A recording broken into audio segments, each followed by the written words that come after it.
Well, this is a video of what I think may be the world's first rose petal bead tumbler.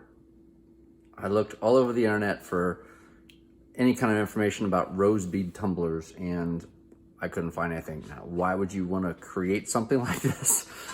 Rose bead tumbler is a very specific thing. It's because when you're making beads for rosaries out of roses, they're very small and they're very non-uniform, and they rose petals are, though we try to get them as smooth as possible by grinding them in my Vitamix, the pulp down to a clay, they still had quite a few bumps on them and they were somewhat irregular, which it has a nice touch to it, but I wanted to be able to round them out a little bit. So here's some examples of some of my rose beads. I've already ground them a little bit, but the way you make them is you make a pulp out of rose petals. You cook it down and you add some other materials to it. That's a whole different video. And you basically roll it on the palm of your hand, and then they dry for a couple of days. You can see the pins that I use to push through them to make holes. Some of these have holes from toothpicks. Others have, the smaller ones I tried to make have very, very tiny holes. And then once I create the beads and I round them, then I will thread them through these eyes, and I have a tool for making an eye on the other side to trap the bead on the wire. So here's how the tool works.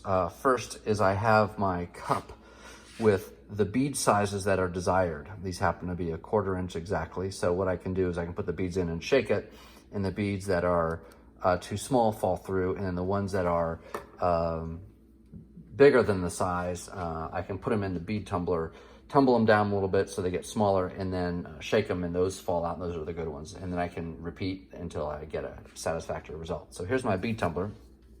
It's made with very fancy 3-inch PVC. You can see on the inside is glued sandpaper all the way around. That's 500 grit sandpaper. And then I bought these little pressure cap things used for pressurizing it, or for testing sewage lines. And so I've got the 500 grit sandpaper on there. This is the lid, so we'll go ahead and put that on there, push it down.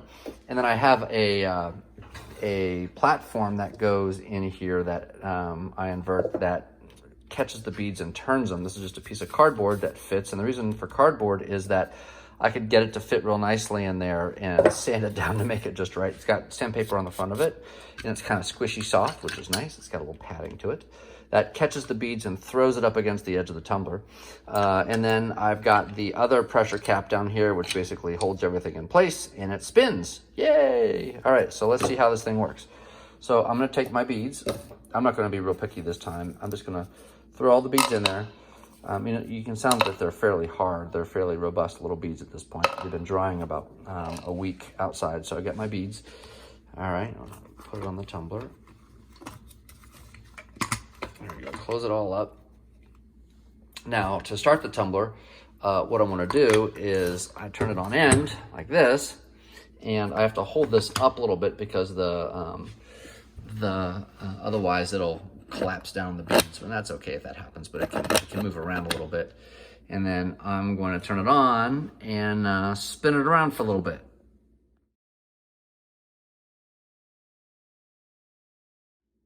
So I just got done tumbling these beads for a good couple of minutes. And so what I'm gonna do now is I'm gonna open it up. Let's see how we turned out here. I gotta push them down so they don't roll out. Pull this off. Okay. And I'll just trap all my beads. There we go. And there we go. And then I can put them in my little shaker dish here, my little fancy sizing dish. And the ones that before were trapped that now are caught are going to be ones that are going to be, or the ones that I put in that were too big that now I can lift. I can kind of shake them, and you can see some of these beads are falling out, meaning that they are the right size.